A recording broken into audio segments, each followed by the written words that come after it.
What are we doing today, Steve?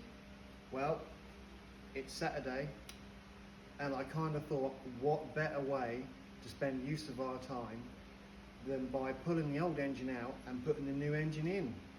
Sounds like a good idea. Let's go cut the exhaust off. It's about this moment in time that I discovered that I've actually cut through the exhaust and the whole thing just falls off. When dinosaurs roamed the planet, this stuff was like quality and also it was quite cheap, comparable to most normal cars. But everything's gone up in value so much, it is incredible. I don't quite know how a lot of these manufacturers can get away with producing such high quality parts for such massive amount of money for it to break. Do you know what I mean? Because they're just not so good. I was going to use the swear words there, but I thought better not. But a lot of parts are just not worth fitting. But you fit them because you have to, because they're the only things available. Old as gold, that's what they say. Exhaust off. Exhaust removed. Look at that. Do you think it's ever hit the road? Nah, I think it's just Doesn't look like it's actually blowing yet though. Just well scraped. That's what we like to see.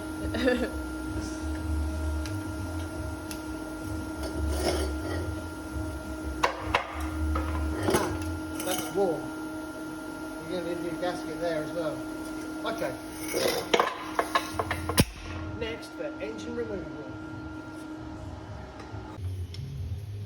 This is the last of the 4 bolts. Hopefully it doesn't do what our exhaust did, just fall off.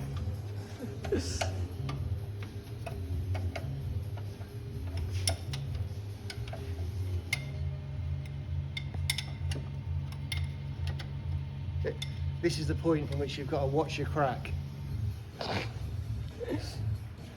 To make sure that your crack doesn't get too big. Yeah. No one likes a big crack. No. If there's a crack there, you've got problems. Yeah. I dropped my nuts. My nuts fell away from the crack. No, there's nothing holding the engine in now. Hopes and wishes. Just holding it in. Let's put the ramp down.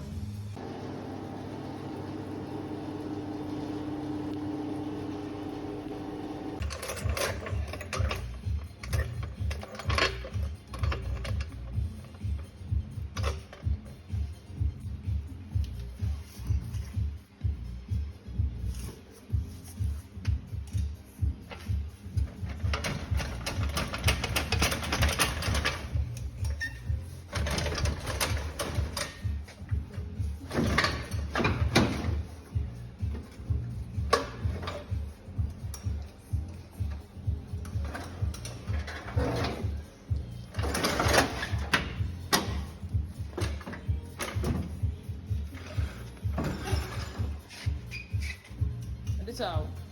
One engine out.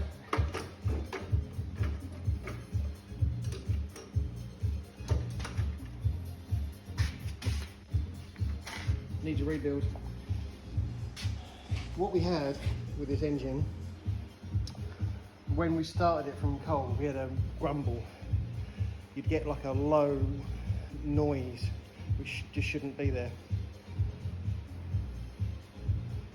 And my experience tells me it's mains or big ends, which have got wear, or all of the above. So we're going to send this engine off for rebuild. But if you look around there, you'll see a new engine.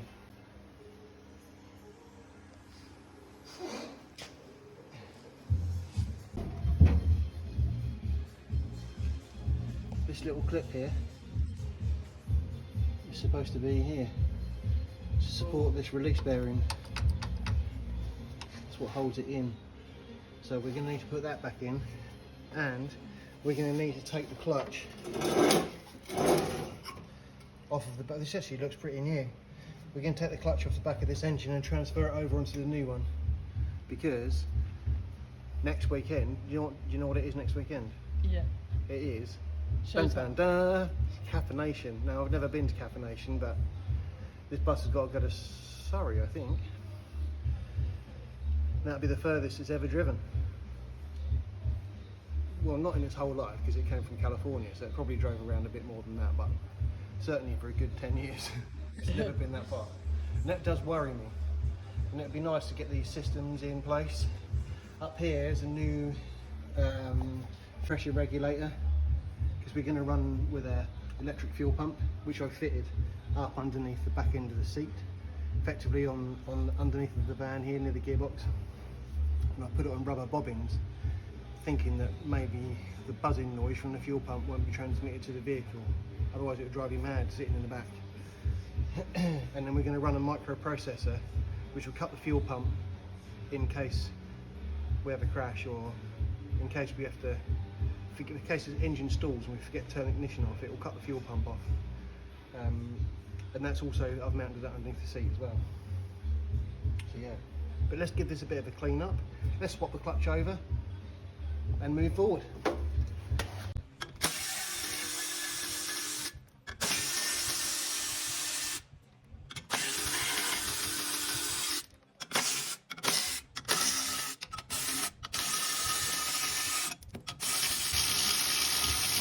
I'm not saying this is the right way of doing it, this is just my way of doing it.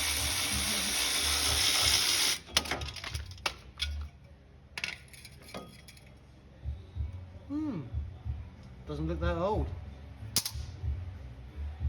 Groovy. And it's oil free.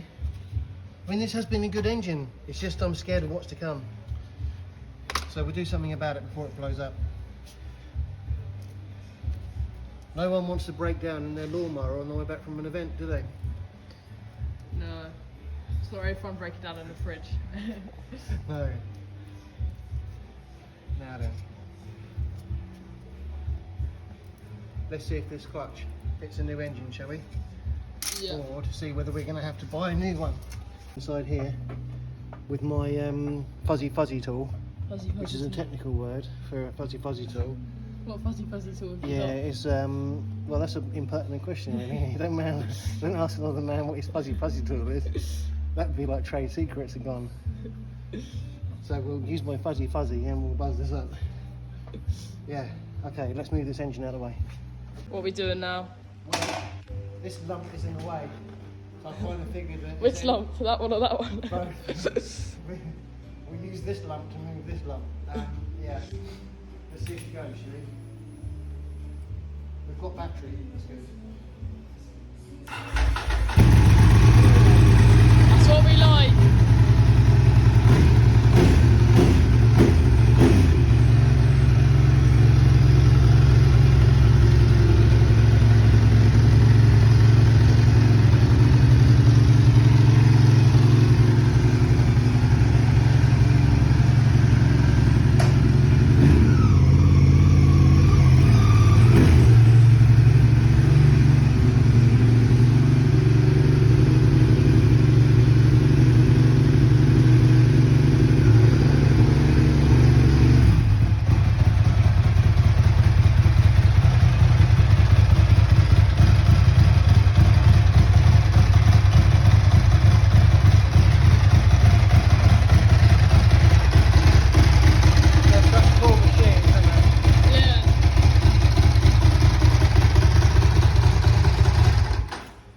Sort of thing you can use for creeping out of the house in the morning though. No. Because the whole estate wakes up.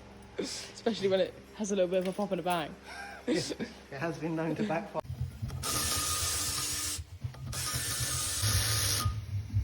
Let's put these up here. And then we'll use a fuzzy wuzzy tool to wuzzy fuzzy it.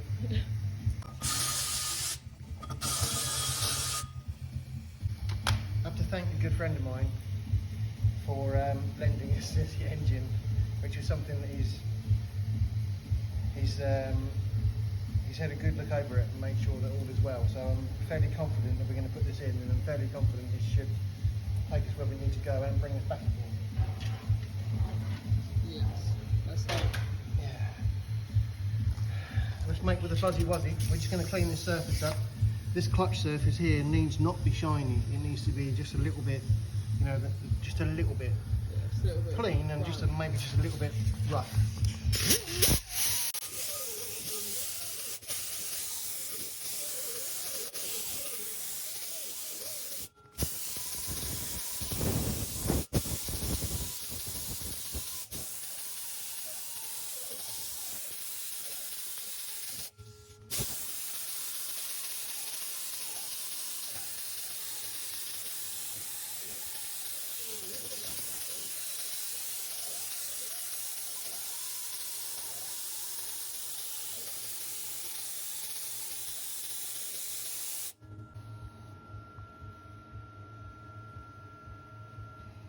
still quite glazed.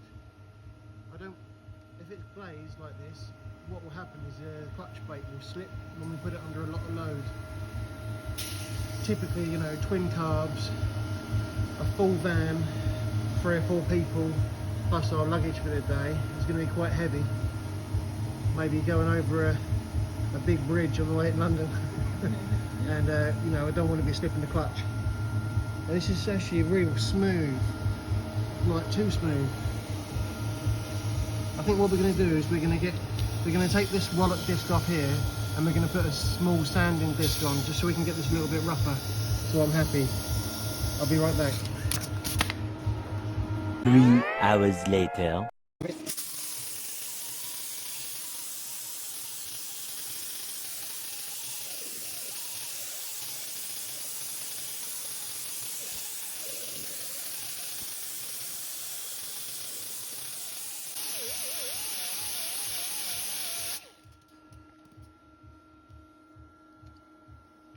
What disc can we move up to now?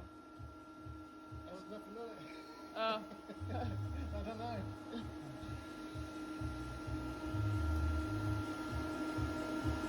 $60 grand.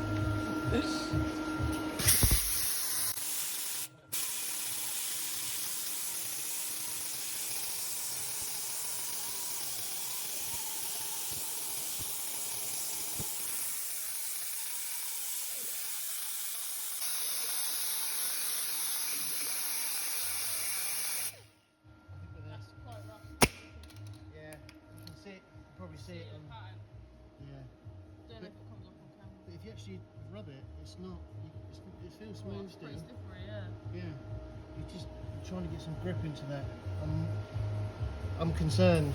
Normally, I think probably send that off to the machine shop and have it refaced on a lathe. But we haven't got time. We haven't got time. What's the other clutch? What's the other flywheel like? What's the state of that one? In the back of that engine? Pretty smooth as well. Is it fairly smooth? Yeah. And a bit dusty. Pretty greasy too, Yeah, yeah. there's some clutch dust off that friction disc. Well, we'll go with it. We'll go with it and we'll see what happens. Hope for the best. Yeah. Hope for the best, expect the worst. Yeah. And put up with whatever we can achieve in between. Yeah. Should we get some brake cleaner on there as well? Yeah. Just try and rinse off any of the last of the Dust. contaminants. Yeah. I'll grab some brake cleaner.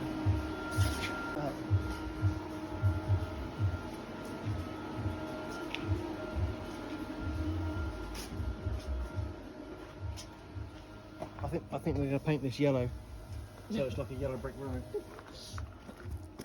Oh, look at this here. That's a 63, that one. Yeah. That's a friend of mine's.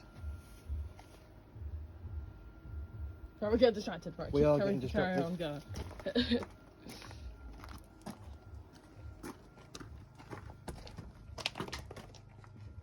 Ah, look, right down here. Breaking of the cleaner.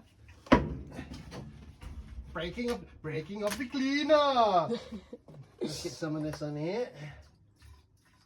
This is great for starting fires, but I didn't tell you that. Yeah. How do you know that one? A little bird told me. We didn't used to write VW in the middle of the workshop and then set fires there at any point or another at all. Roller bearing inside here, which supports the end of the gearbox, and that needs to be greased. Got to grease the shaft. Grease the gland. Grease the gland to take the shaft. Yes, all of these things, you have to become familiar with these technical terms if you're working on old Volkswagens.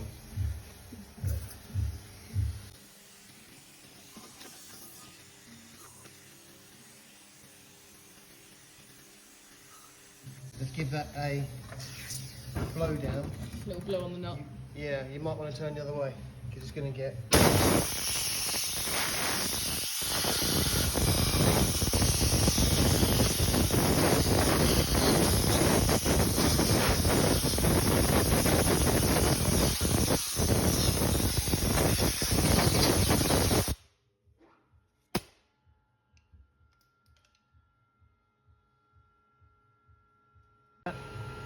Not a bad finish.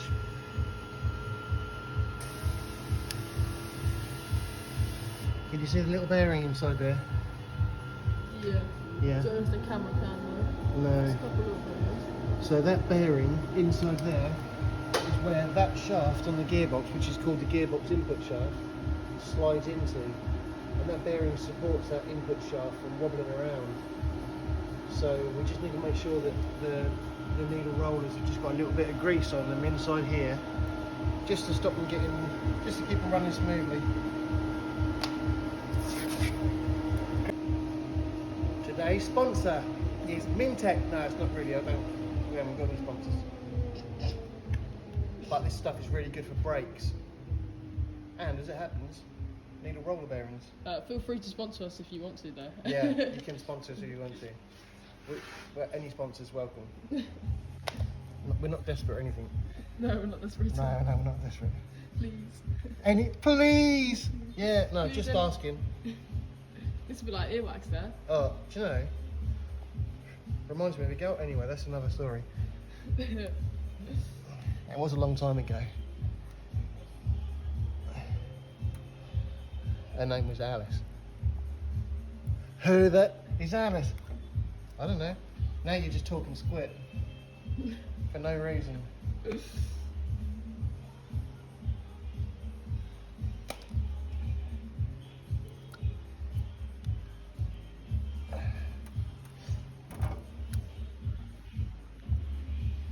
Okay. Clutch time. Clutch time. Yeah. Could you help us grab that clutch? This is supposed to simulate that shaft. So we can stick that on there. We can stick that in there, and that, when we fit the engine, we're pretty much guaranteed. That fitted. Yeah. So the flywheel is constantly driven by the engine, okay? Spinny, spinny, this way. This friction disc in the middle, at some point or another, when you put your foot on the pedal, can move independently of this, therefore separating the drive between this and the gearbox.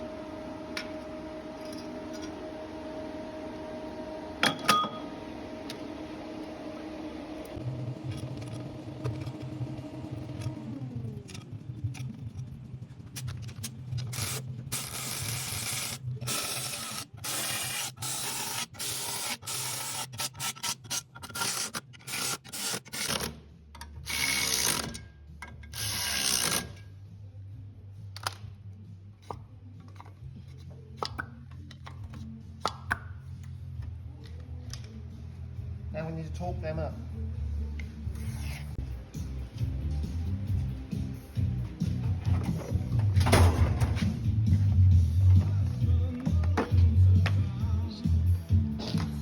Old as gold. This one goes to 50 millimeters. We need to check to see how tight they need to be. It really does vary. But it's about 1.35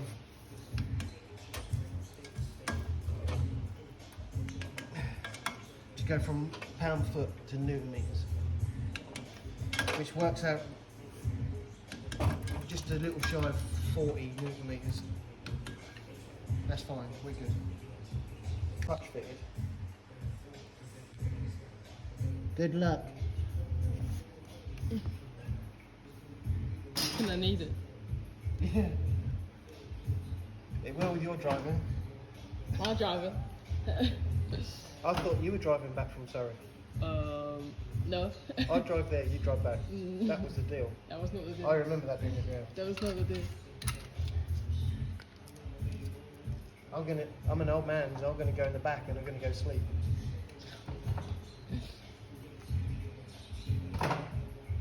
Okay. Now we need to repair that release bearing retaining pin. Otherwise we're gonna get some wobbles going on, baby. Or not. What are we doing here? Well, we're having to redo the fuel system because we're not going to be using a lift pump anymore. On the original engine it had a little diaphragm which used to pull the fuel, but because we're going for a twin carb setup, we need just a little bit more fuel pressure than the original fuel pump push rod will develop. Instead of 1.2 psi, we're going to run for about 1.6 psi. So we put in an electric fuel pump, and I've hung it on rubber bobbins here underneath the back end, and this is the new fuel line which goes from the tank to the pump, and it's a co-line line which is effectively 100% benzene, 100% ethanol proof. It should give us like 20 years use. I mean it won't, because it won't keep on there that long, but it will give us a lot of usage. And so we'll replace all the fuel lines with the same. Just to make sure that we don't end up in a big flame, end up in burning like some sort of shot down airplane on the side of the M25. That would be a bad day, wouldn't it? Very much would be. Our little bus. So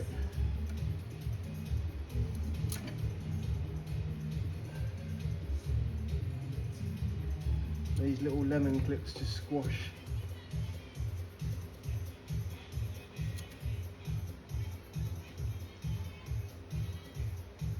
But I'm going to put 2 on.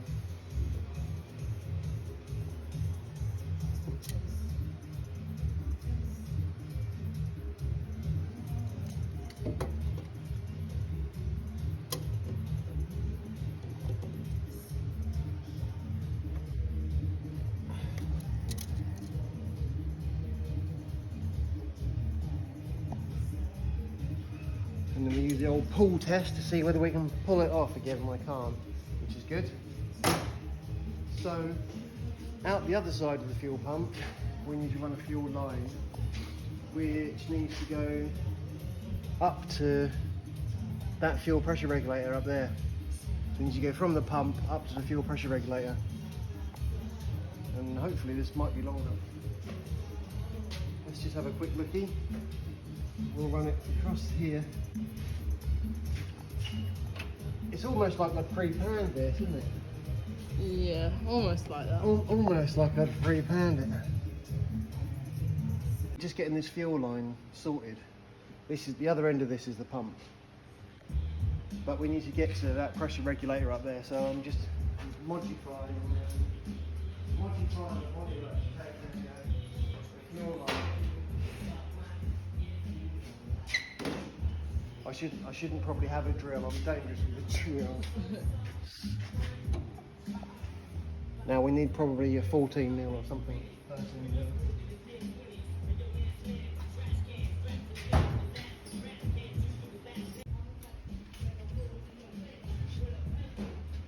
So we're going to drill through there Yeah, for this. that's Yes. right. So that goes in there. We're going to take that straight through that hole.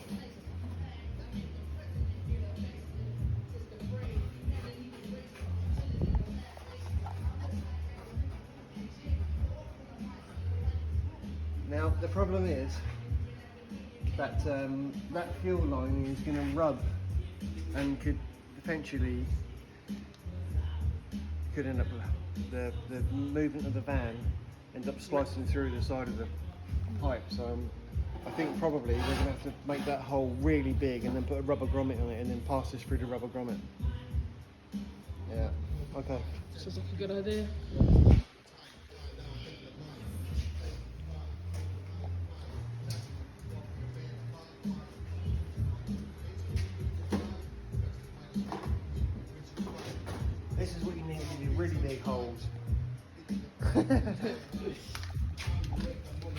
It's not a Christmas tree, it's actually a step drill.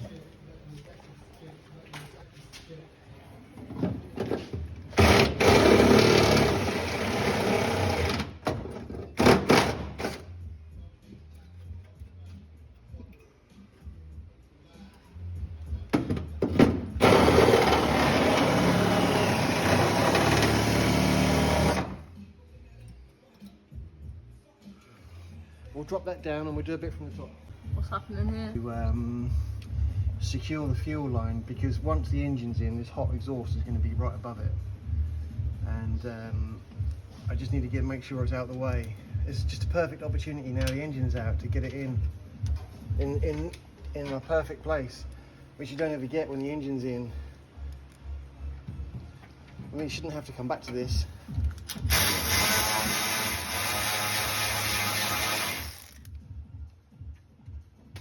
We're just gonna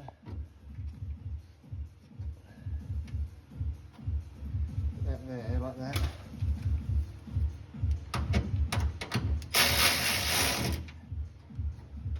Careful with the fuel tank. Being careful not to put a hole in the fuel tank, but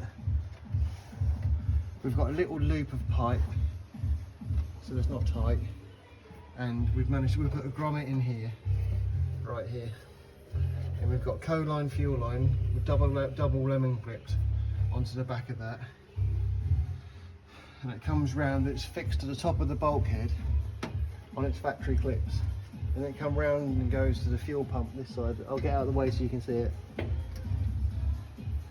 And then we've got the fuel line in. So effectively, I think we could probably unclip that fuel clamp now, and it shouldn't come out of here, because it shouldn't be able to fill the bowl up because it's above the fuel tank height. Anyway, let's not chance it. We'll take the clip off afterwards. So we've basically got one more piece of fuel line to come from here, and it'll go to here on the twin carbs, and that's all it's got to do. We're about to see how much pressure we got. I'm going to set this by these two nuts to about 1.6 psi. After we're happy that that's set, I'll probably take that off and put the blanking cap on, which is what they recommend, so this can't fail in the heat. Yeah. Getting there. I'm using a stud removal tool, which works by gripping the threads, to remove the two lower studs, which we're going to need to put in the new engine, so they go through the bottom gearbox holes over there, effectively giving us our bottom fixings. This is a pretty cool device.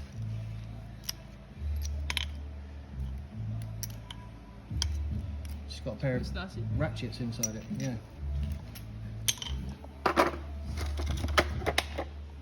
So this is what we needed to go through the bottom of the engine on both sides. Also, another concern is these control flaps. I've noticed that on the new engine, there isn't this rod and this spring assembly. Should we have a quick look at that? Yeah.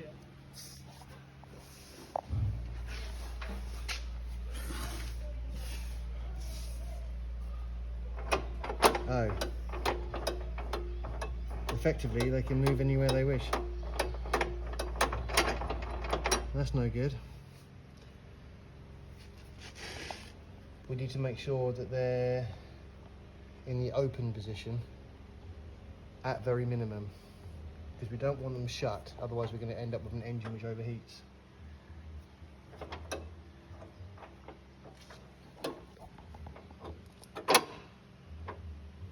That should be shut, that should be open. So potentially we need to get a way of keeping it there.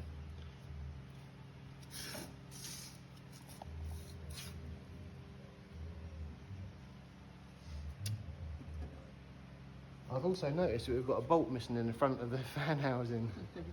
So we better put one in there. Dave, you naughty man, you left it out.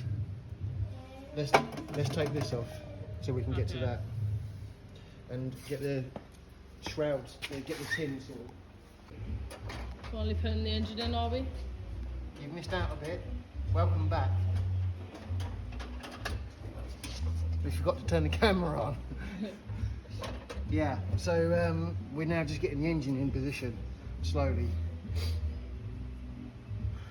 Very tight. Let me just come around this side. Is it because of these twin calves that it's tight? Yeah.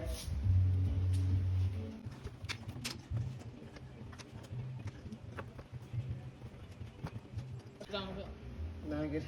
That's what you call yoga.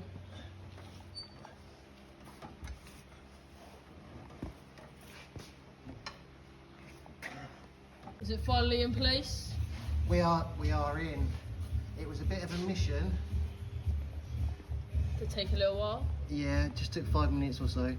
We're just securing the bottom engine bolt and then we can lift it up. Do you like it? Do you like the Umbrella Corporation sticker? I think... I do like it. I don't know about everyone else, but I do like it. Yeah. Don't know if you can't see down there. No, it's a little bit... It's like being in a mine down here. It's dark.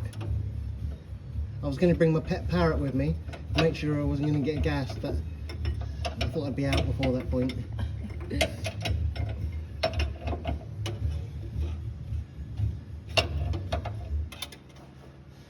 I'm trying to do a nut up, completely blind.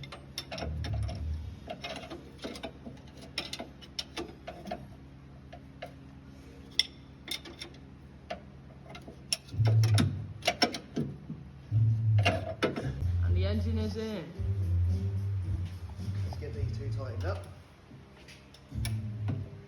Caffeination is one step closer, is it not? Yes. Never mind the gearbox oil under here. All good Volkswagen vans leak a little bit of oil. You sure it's just a little bit? It's the secret to why they last so long. Because they all get wax oiled every time you use it.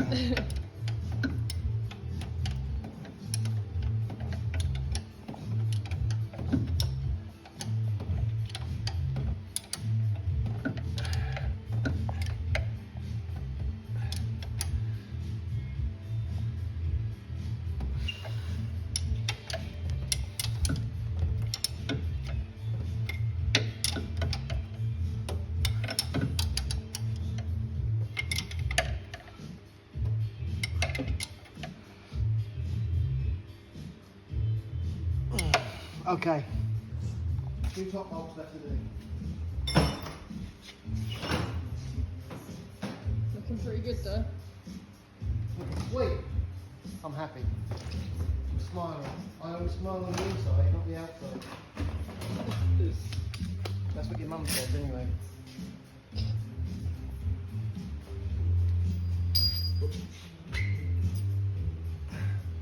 Now, honestly, I'm always smiling when I'm doing something van related. Like your vans, don't you? I do.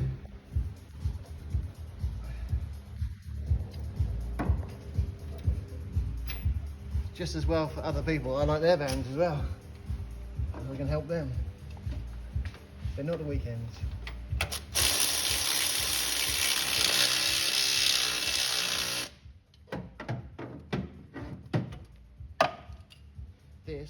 This is the best invention ever invented. Ask any mechanic whether they love their lipo powered snap-on electric ratchets. What's that? Saves hours.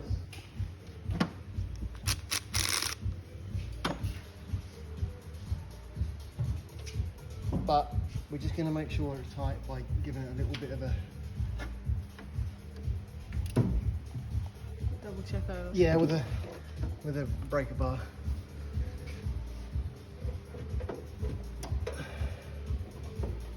Accelerate cable's in, right, okay, so we've got one more bolt to put on the inside of this engine bay. Let's get that on.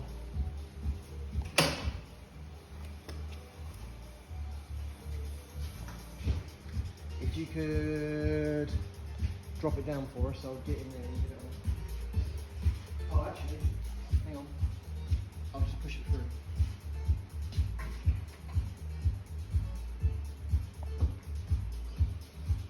Yeah, consider that push. Do you want me to go down? Yes, please.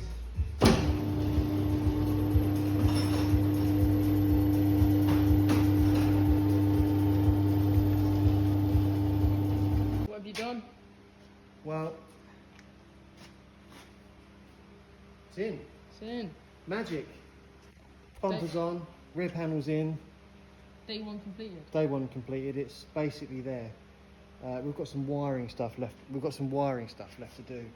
So microprocessor, fuel pump.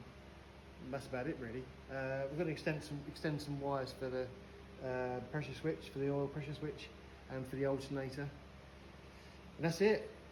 Just clean it, make it look tasty. We've got an issue with the oil pipe underneath, which I bought the wrong fittings for, unfortunately. So I have ordered them, but we needed an AN8 and I bought AN10. But we can run it up with a pipe hanging out the bottom, but obviously we can't take it to Surrey like that. So that's going to be a thing which we do during the week. And the rocker cover caps are over there drying. They've got some new gaskets stuck in, so we put them on tomorrow. Top up the oil tomorrow. Finish off a few things inside there and get it rolling. Get it up and running tomorrow. Sounds good. Sunday afternoon work. Sunday afternoon. Yeah, that's it. Because obviously the week's not long enough to work on vehicles. So we work on them over the weekend as well.